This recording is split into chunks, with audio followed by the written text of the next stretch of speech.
Le burger est souvent synonyme de malbouffe, mais le faire soi-même peut devenir un plat sain et équilibré, encore faut-il utiliser les bons ingrédients. Celui que je vous propose aujourd'hui est assez singulier. Je vous propose un burger avec un pain à la patate douce.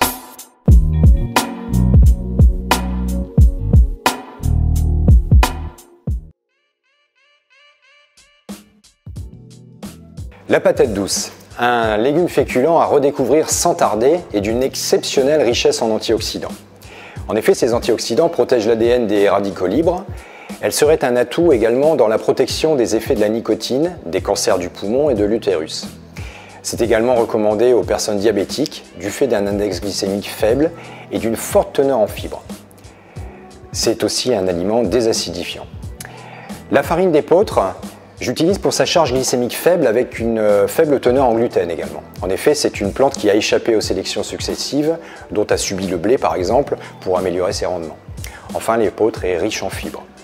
Et les graines de chia, qui sont d'une grande richesse nutritionnelle.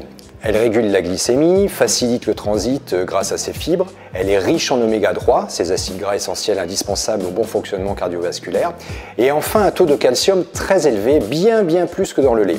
Le matin par exemple, vous mélangez 2 cuillères à café avec un lait végétal, plus quelques fruits de saison et bye bye les fringales avant midi. Pour la garniture, j'aurai besoin d'un demi-oignon émincé que je vais faire revenir avec un peu de miel et d'huile d'olive pour les faire caraméliser, un peu de chiffonnade de salade. J'ai pris également quelques lamelles d'osso rôti, on aurait très bien pu mettre du laguiole. Je prends ensuite bien sûr mes steaks hachés. J'ai pris ici un steak haché pur bœuf au braque. Et enfin, on pourrait faire une variante végétarienne, donc j'ai récupéré des légumes que j'avais cuits vapeur et un mélange pour faire nos steaks végétaux que l'on trouve dans des magasins bio. Celui-ci est à base de quinoa et de fécule d'épeautre. Pour la réalisation des pains burgers, on aura donc besoin de 200 g de patates douces cuites à la vapeur, 170 g de farine d'épeautre, 2 cuillères à soupe de graines de chia que je vais mettre avec un petit peu d'eau, 10 g de levure chimique et ensuite pour la garniture, on peut y mettre des graines de lin avec un jaune d'œuf que j'ai mélangé avec un peu d'eau, du sel bien évidemment. Pour ma sauce burger, je vais prendre 40 g de concentré de tomate, un petit peu d'eau qui me permettra de délayer ma concentrée, de la sauce soja, un petit peu de miel et une demi-cuillère à café de paprika fumé. Donc je prends mes patates douces que je mets dans le mixeur, j'y rajoute mes graines de chia qui ont doublé de volume, j'y rajoute ensuite la farine, ma levure et un peu de sel. 2 pincées de sel suffisent, c'est bon. On passe ça au mixeur. Je vais fleurer mon plan de travail, voilà, on aura appris quelque chose aujourd'hui. Et je vais préparer mes pâtons. Alors ils sont bien humides, pas trop secs. Et là, je vais préparer une boule que je vais séparer en 3 pour faire mes jolis pains burgers. Et on va les façonner en boules. Alors le coup de main est facile à prendre. Ça fait des jolis pâtons, on va faire des super burgers. J'y rajoute un peu de jaune d'œuf que j'ai mis avec de l'eau, que j'ai mélangé, et on va lustrer les pains burgers. Voilà, on m'a piqué mon pinceau, mais c'est pas grave. Et j'y rajoute un peu de graines de lin. Les graines de lin, excellent en oméga 3. Ne vous privez pas. Et c'est également très bon pour la facilité du transit. Et je vais mettre ça en cuisson une demi-heure à 180 degrés. Ça, c'est super croustillant. Allez, j'y rajoute maintenant ma sauce. Je vais préparer la sauce burger avec de la concentrée de tomate. Je délaye avec un petit peu d'eau. Si c'est un peu trop épais, on rajoute un peu d'eau, on n'hésite pas. Et puis, un peu de sauce soja. On va rajouter également le paprika fumé. Ça donne un super goût, ça.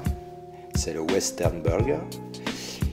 Et puis un peu de miel pour adoucir tout ça, parce que c'est un petit peu acide quand même. Ça va nous faire une super sauce. Très simple à faire, comme vous voyez.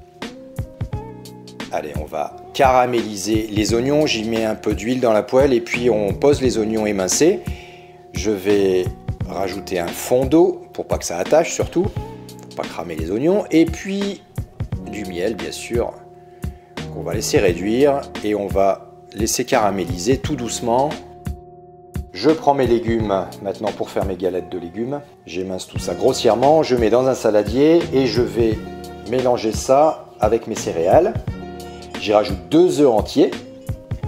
On va mélanger avec un peu de lait, alors pas trop, on va dire allez, 10 centilitres c'est suffisant. Il ne faut pas que ce soit trop liquide non plus, sinon ça va être tout flasque. On les met en cuisson, on les façonne directement. Et vous voyez, ça va cuire tout doucement, ça reste fondant à l'intérieur, ça c'est top. C'est très goûteux. Allez, on termine avec les steaks hachés en cuisson. On va y ajouter les lamelles de fromage, ici c'est l'Ossau-Iraty.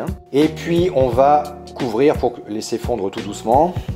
J'ouvre mes pains burgers, ils sont moelleux à l'intérieur, croustillants à l'extérieur, ils sont tout chauds. Ça va être top. Et c'est parti pour le montage. On met un peu de sauce, de la salade, le steak, un peu de sauce, les oignons caramélisés. La même chose pour le steak végétal. Et regardez ce superbe hamburger, ça va être génial. Voilà, on a réalisé 2 versions de burgers qui sortent de l'ordinaire avec ce qu'on appelle des super aliments à la charge glycémique plutôt basse, contrairement à un burger de fast-food. En plus, c'est coloré, c'est gourmand et généreux. Vous pouvez l'agrémenter avec des frites de patates douces cuites à l'huile de coco. À bientôt.